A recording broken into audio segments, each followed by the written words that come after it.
Tu crois qu'aimer suffit à protéger une relation. Mais la vérité, c'est qu'il existe des signaux invisibles, des mots doux qui enferment, des gestes attentionnés qui deviennent des chaînes.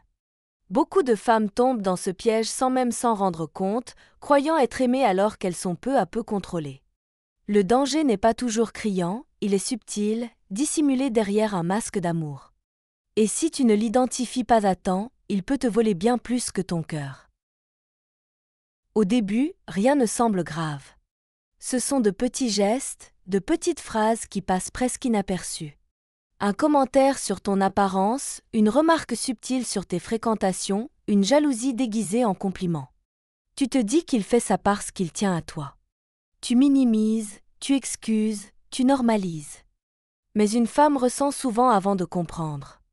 Elle sent que quelque chose cloche, même si tout semble encore normal. Son instinct la prévient, mais son cœur préfère croire aux mots rassurants. Alors elle se tait, elle met de côté ce malaise. Après tout, ce ne sont que des détails. C'est justement ainsi que le piège s'installe.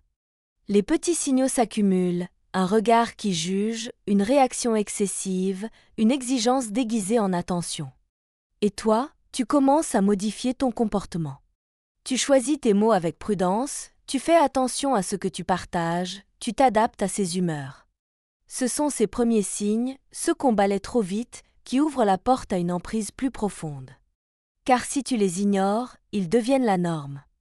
Et petit à petit, tu ne sais plus distinguer ce qui relève de l'amour et ce qui relève du contrôle. Les mots ont un pouvoir immense, surtout lorsqu'ils viennent de celui que tu aimes. Au début, ces phrases sonnent comme des preuves d'attention. « Je fais ça pour ton bien, personne ne te comprendra comme moi, tu es la seule à vraiment m'aimer. » Ces déclarations flattent, elles donnent l'impression d'être unique, choisie, indispensable. Mais derrière ces paroles séduisantes, il y a une stratégie subtile. Elles créent une dépendance émotionnelle, elles isolent sans que tu t'en rendes compte. Parce qu'en te persuadant qu'il est le seul à vraiment t'aimer, il réduit ton cercle de confiance. En répétant que ses gestes sont « pour toi », il justifie son contrôle. Et plus tu écoutes, plus tu doutes de ta propre perception. Le danger, c'est que ces phrases semblent rassurantes. Elles sont dites avec tendresse, parfois même avec douceur.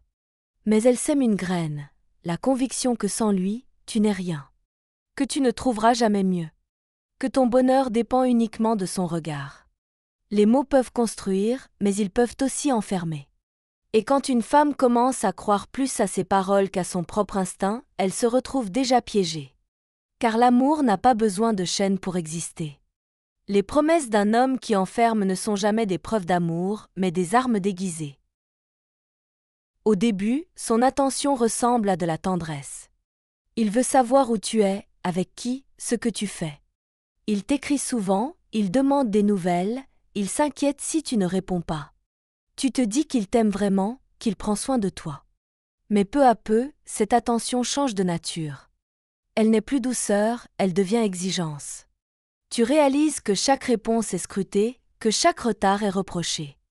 Tes choix sont commentés, tes amitiés remises en question, ton emploi du temps analysé. Et sans même t'en apercevoir, tu commences à ajuster ta vie pour éviter ces remarques. Tu choisis de ne pas sortir, de répondre plus vite, de cacher certains détails pour avoir la paix. C'est là que le contrôle s'installe. Déguisé en amour, il devient une prison invisible. Il ne t'interdit pas directement, mais il t'oriente, il te surveille, il sème la peur de le contrarier. Et plus tu cèdes, plus il gagne du terrain. La vraie attention réconforte, elle libère, elle fait grandir. Mais l'attention qui enferme n'est pas de l'amour, c'est une manière subtile de réduire ton espace jusqu'à ce que tu n'existes plus qu'à travers lui. La manipulation la plus perverse n'est pas la colère ni les cris. C'est la culpabilité. Parce qu'elle agit en silence, elle s'infiltre dans ton esprit et t'amène à douter de toi plutôt que de lui. Cela commence par des phrases simples « Tu es trop sensible, si j'ai réagi ainsi, c'est à cause de toi, tu exagères toujours ». À force de les entendre, tu finis par y croire. Tu te demandes si ce n'est pas toi qui compliques tout, si tu ne devrais pas être plus douce, plus patiente, plus compréhensive. Et c'est exactement ce qu'il veut. Tant que tu portes la faute, il reste intouchable. Tu t'excuses pour des choses dont tu n'es même pas responsable. Tu modifies ton comportement pour éviter ses critiques. Tu deviens ton propre juge, ton propre censeur. La culpabilisation détruit ton estime. Elle t'empêche de voir clair. Tu n'arrives plus à faire la différence entre ce qui vient de toi et ce qu'il t'impose. Et pendant que tu te débats avec tes doutes, lui garde le pouvoir. Un amour qui te fait porter tout le poids des erreurs n'est pas de l'amour. C'est un mécanisme de contrôle. Et si tu continues à t'enfermer dans cette culpabilité, tu finis par oublier que tu as le droit, toi aussi, d'être entendue, respectée et comprise. Quand il sent que tu doutes, il dégaine son arme préférée, la promesse. Je vais changer, ce sera la dernière fois. Je te jure que ça n'arrivera plus. Ces phrases tombent comme une caresse après la tempête. Elles apaisent, elles redonnent de l'espoir. Et toi, parce que tu aimes, tu veux y croire. Il le sait. Alors il s'en sert. Il peut même, quelques jours, quelques semaines, jouer le rôle parfait. Être attentif, tendre, présent. Et tu te dis que cette fois, il a compris. Cette fois, il fera l'effort. Mais très vite, le masque tombe. Les vieilles habitudes reviennent, les mêmes comportements refont surface.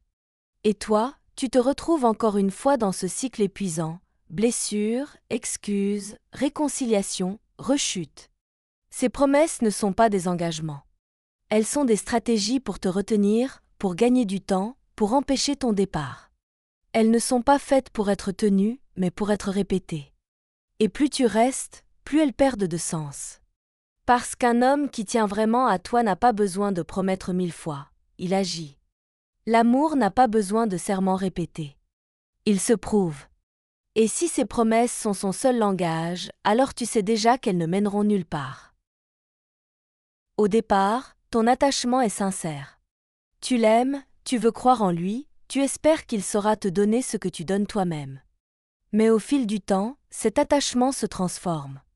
Il n'est plus un choix libre, il devient une dépendance.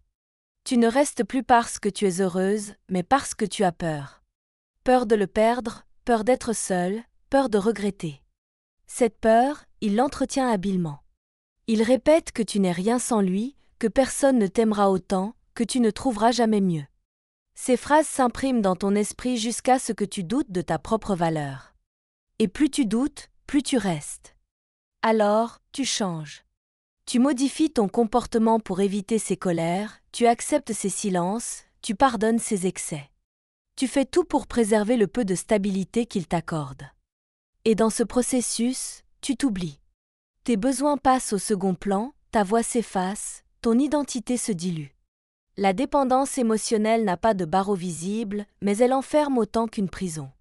Parce qu'elle te fait croire que tu n'as pas d'alternative, que ta vie sans lui serait pire. Alors qu'en réalité, ta vie sans ce poids serait ta délivrance. Aimer ne devrait jamais signifier s'effacer. Une femme ne reste pas dans une relation toxique parce qu'elle est faible, mais parce qu'elle espère. Elle croit aux promesses, elle s'accroche aux bons souvenirs, elle veut donner une chance à l'amour. Mais il arrive un moment où continuer revient à se trahir soi-même. Se protéger, c'est comprendre que l'amour n'est pas fait de chaînes, mais de liberté. Qu'il ne demande pas de s'éteindre, mais d'éclairer ensemble. Et que si tu te sens constamment coupable, contrôlé, diminué, ce n'est pas de l'amour. La véritable force n'est pas de supporter l'inacceptable, mais de dire stop. De retrouver ta voix, ton espace, ta dignité. Parce qu'au fond, tu sais que tu mérites mieux que des promesses vides et des illusions blessantes. Tu mérites un amour qui te construit, pas un lien qui te détruit.